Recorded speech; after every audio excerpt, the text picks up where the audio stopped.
बिस्मिल्लाहिर्रहमानिर्रहीम। पार्लियामेंट में जो स्पीकर की रूलिंग आई थी उसका जो अजहुद के नोटिस केस की समाअत है आज मुकम्मल हो चुकी है और चीफ़ जस्टिस ऑफ पाकिस्तान ने कहा है कि इस केस का फ़ैसला भी आज ही सुनाएंगे। और इस केस के अहम तरीन रिमार्क्स जो आए हैं वो मैं आप लोगों को पढ़ कर सुनाने लगा हूँ। जब आप लोग ये रिमार्क्स सुनेंगे तो आप लोगों को भी इस बात का अंदाज़ा हो जाएगा कि इस केस का फ़ैसला क्या आने वाला है। मैं आप लोगों को शुरू से बताता हूँ कि सुप्रीम कोर्ट सियासी सूरत हाल अजहुद नोटिस केस की समाअत। सुप्रीम कोर्ट सियासी सूरत हाल से आगाह है। वही असम्बली बहाल हुई तो मुल्क में अफरा तफरी होगी, ये कहना था समाअत के दौरान चीफ़ जस्टिस का। आज ही केस का फ़ैसला सुनाएंगे, ये भी सुप्रीम कोर्ट के चीफ़ जस्टिस का कहना था।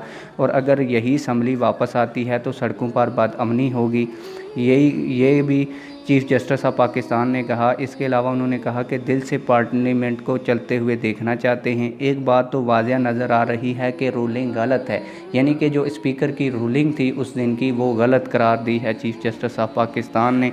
इसके बाद उन्होंने कहा कि इस्लामाबाद में अगला कदम क्या होगा ये वो अपने फ़ैसले में बताएंगे। आप लोगों के ज़हन के मुताबिक क्या फ़ैसला आ सकता है, इन रिमार्क्स को सुनने के बाद आप लोग कमेंट सेक्शन में हमें लाजमी बताएं।